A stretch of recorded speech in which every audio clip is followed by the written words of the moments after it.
Kaya nga, mga anak, mga tukling, mga bading, magmahalan tayong lahat. Unawain natin ang bawat isa dahil naniniwala ko, pagdating sa dulo at malungkot ang isang bading dahil iniwanan ng jowa, naubusan ng datong, ang lalapit sa kanya ay kapwa din niya bading. Alika nga dito ate, naku, may papakilala ko sa'yo, bongga-bongga.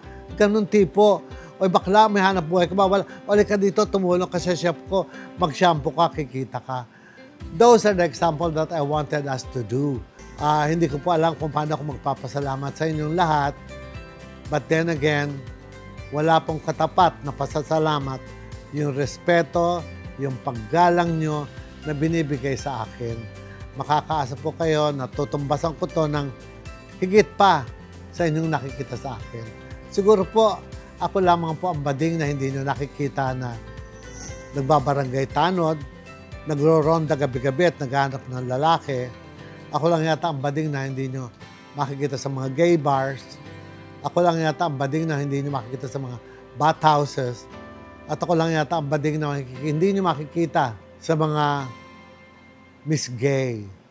Dahil hindi ko gusto, but this is what I want for myself.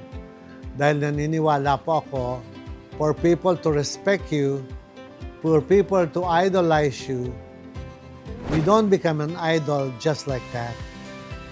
Ang idol ay parang isang maningning na bituin. Nakikita sa langit, nagagandahan, at bihirang makita. Kumbaga, hindi pagala-gala at hindi pakalat-kalat sa kalye, kaya sila nagiging maningling kagaya ng mga bituin.